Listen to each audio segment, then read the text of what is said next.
शादी के जोड़े में नीलू ससुराल में अपना पहला कदम रखी रही थी कि उसकी सास शशिकला ने उससे कहा, बहू जल्दी पैर रख और सीधा रसोई में जा, घर के मेहमानों के लिए चाय बना ला। नीलू को शशिकला की ये बात बहुत बुरी लगी। उसके ससुर विनोद ने भी शशिकला को टोका।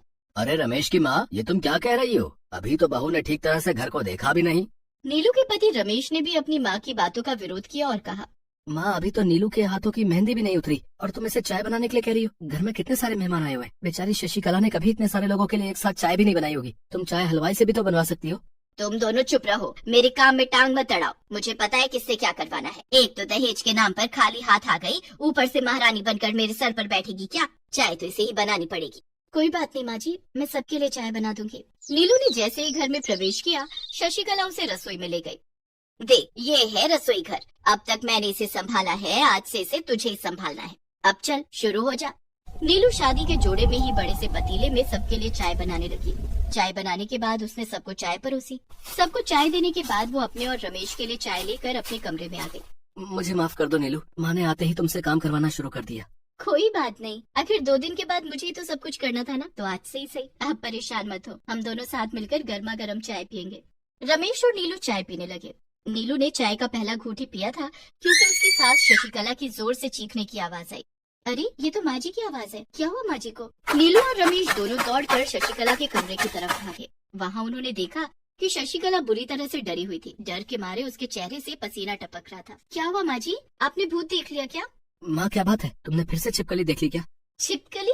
हाँ नीलू, माँ को छिपकली से बहुत डर लगता है। रमेश ने शशिकला से कहा। बताओ माँ, कहाँ है छिपकली? शशिकला ने उंगली से दीवार की तरफ इशारा किया।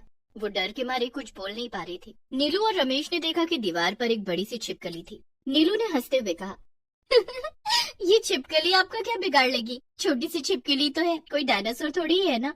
नीलू ये मजाक का वक्त नहीं है, माँ को छिपकली से फोबिया है। रमेश और नीलू बात ही कर रहे थे कि तभी शशिकला डर के मारे बेहोश होकर गिर पड़ी। माँ माँ, होश में आओ माँ, छिपकली भाग गई है। रमेश पानी के छींटे मारकर शशिकला को होश में लेकर आया। इसी बीच नीलू ने छिपकली को अपने हाथ से उठाकर खिड़की के बाहर फेंक दिया। नीलू को छिपकली से बिल्कुल भी डर नहीं लगता था। थोड़ी देर के बाद शशिकला को होश आ गया। छिपकली छिपकली कहाँ गई? तुम डरो मत माँ, नीलू ने छिपकली को घर से बाहर भगा दिया है। अब घर में छिपकली नहीं है, तुम आराम करो। काफी समझाने के बाद शशिकला का डर खत्म हुआ और वो नॉर्मल हुई। शशिकला अपने कमरे में आराम करने लगी। रमेश और नीलू अपने कमरे में आ गए। ओहो, हमारी चाय तो ठंडी हो गई, मैं दूसरी चाय बना कर लाती हूँ। नीलू रसोई घर में जाकर फिर से चाय बनाने लगी। चाय बनाते वक्त नीलू सोचने लगी, माँ जी को छिपकली से बहुत डर लगता है। अगर मैं छिपकली बन जाऊँ तो माँ जी मुझसे भी डरने लगेंगी और मुझे फालतू परेशान नहीं करेगी। लेकिन मैं छिपकली बनूंगी कैसे? काश मुझे कोई जादू आता। ये सब सोचते सोचते नीलू चाय बना लेती है और चाय लेकर अपने कमरे में आती है। रमेश और नीलू साथ मिलकर चाय पीने लगते हैं। थोड़ी देर के बाद नीलू की मुंह दिखाई की रस्म शुरू हो जाती है। सारे रिश्तेदार नीलू की मुंह दिखाई करते हैं और बदले में उसे तोहफे देते हैं। मुंह दिखाई की रस्म खत्म होने के बाद नीलू बहू खाना बनाकर सभी रिश्तेदारों को खाना खिला दे और खुद भी खाना खाकर जल्दी सो जा। कल सुबह सारे रिश्तेदारों की विदाई होगी। सबके लिए सुबह उठकर तुझे खीर पूरी बनानी है। बेचारी नीलू शादी के पहले दिन ही सभी रिश्तेदारों को खाना बनाकर खिलाने लगी, लेकिन शशिकला ने उस पर भी नीलू को खरी खोटी सुना दी। तुझे तेरी माँ ने खाना बनाना नहीं सिखाया क्या? दाल ऐसे बनती है, न इसमें हींग का तड़का लगाया है और न लहसुन का, और सब्जी में तो कोई स्वाद है ही नहीं। ऐसा खाना तो किसी को भी अच्छा ना लगे। सारे रिश्तेदारों के सामने मेरी नाक कटवा दे। रमेश की माँ, बस भी करो। नई बहू से इतने काम करवाना और उसकी बुराई करना ठीक नहीं है। आप चुप रहो जी, मुझे क्या करना चाहिए और क्या नहीं मुझे पता है। नीलू बहू तू जाकर सारे बर्तन धो दे। नीलू ने सारे बर्तन धोए और उसके बाद खुद खाना खाया। काफी देर हो चुकी थी। नीलू थक कर सो गई। सुबह सबके उठने से पहले वो उठ गई और सारे मेहमानों के लिए खीर पूरी बनाकर तैयार कर लिया। सबके उठने के बाद नीलू ने सारे मेहमानों को खाना खिलाया और उनकी विदाई की। अब सारे मेहमान जा चुके थे। नीलू ने घर की सारी जिम्मेदारी अपने कंधों पर उठा ली थी। घर का सारा काम करना, यहाँ तक कि बाहर से फल सब्जी राशन लाना, सारे काम नीलू खुद करती। एक दिन नीलू सब्जी लाने बाजार गई। वो ढेर सारी सब्जियां और फल खरीदने लगी। रमेश को आम बहुत पसंद है, 1 किलो आम ले लेती हूँ, और बाबूजी को खरबूजे बहुत पसंद है, 1 किलो खरबूजा भी ले लेती हूँ। नीलू सबकी पसंद के फल और सब्जियां खरीद कर घर जाने लगी।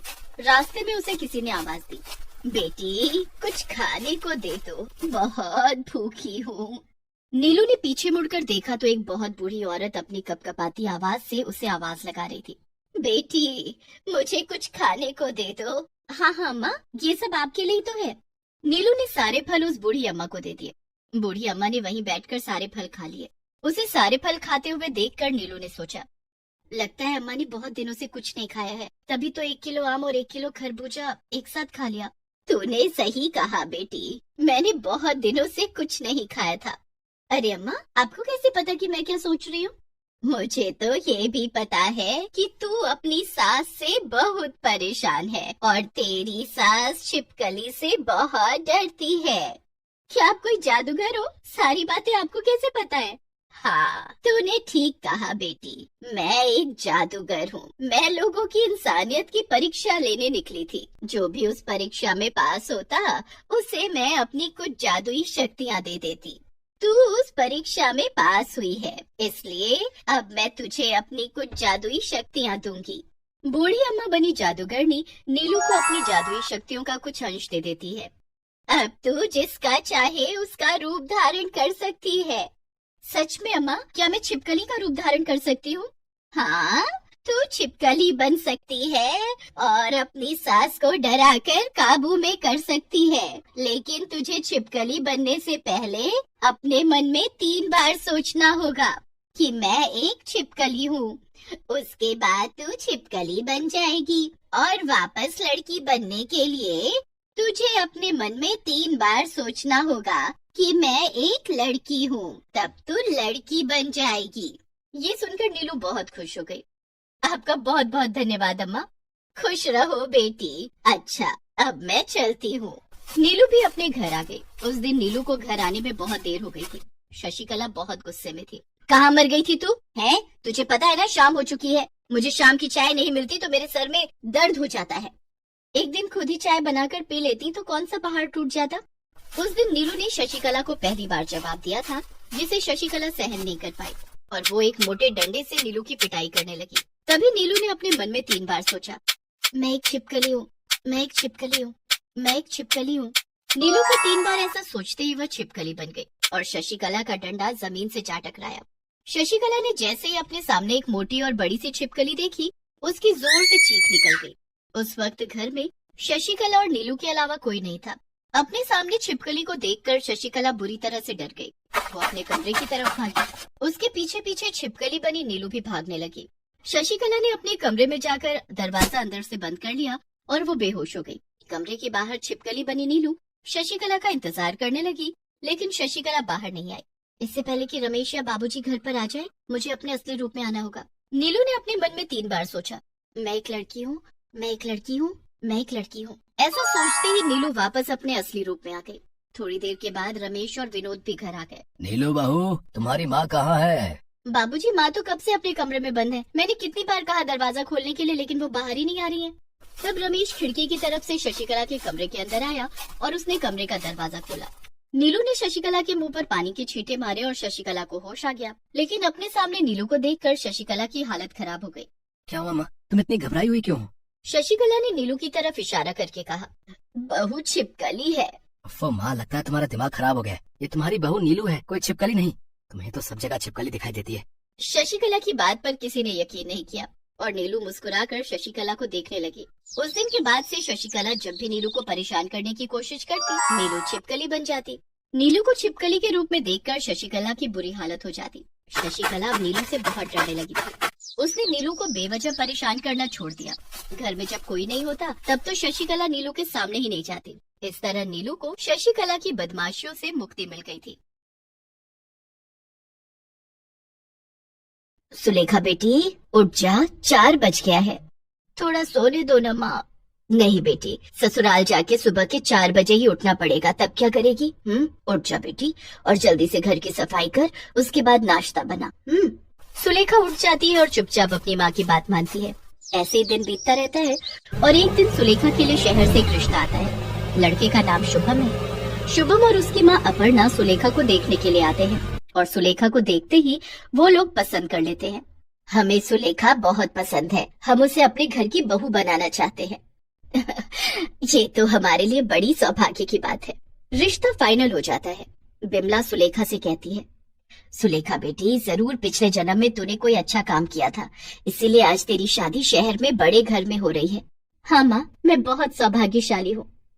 ससुराल का पहला दिन बहुत महत्वपूर्ण होता है बेटी। पहले दिन ही सबका मन जीत लेना होगा तुझे। हाँ माँ, मैं सबको खुश कर दूंगी। 1 महीने बाद सुलेखा की शादी हो गई। सुलेखा ससुराल चली गई।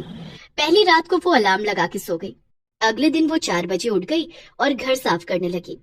ससुराल आने से पहले बिमला ने सुलेखा से कहा था, बेटी सुबह सुबह उठ के अपनी सास और ससुर को चाय बनाकर पिलाना, ये एक बहू का फर्ज होता है। इसीलिए घर साफ करने के बाद सुबह के 4:30 बजे चाय बनाकर अपने सास ससुर के कमरे में गई। वो दोनों तब सो रहे थे। माँ जी और पिताजी तो सो रहे हैं, अब क्या करूं? उन्हें बुलाऊं क्या? बहुत सोचने के बाद सुलेखा ने दोनों को बुलाया। माँ जी, पिताजी उठ जाइए, मैं आप दोनों के लिए चाय बनाकर लाई हूँ। ये सुनकर दोनों उठ गए। उसकी सास अपर्णा ने परेशान होकर कहा, क्या बात है बहू, अभी तो अंधेरा है, इतनी जल्दी क्यों चाय लाई हो? वो मेरी माँ ने कहा था सुबह 4 बजे उठकर आपको चाय पिलाने के लिए। ओहो, ये तुम्हारा गांव है क्या? ये शहर है और शहर के लोग इतनी जल्दी नहीं उठते। हम सुबह 8 बजे तक सोते हैं। तुम भी सो जाओ और हमें भी सोने दो। ये बोलकर दोनों सो गए।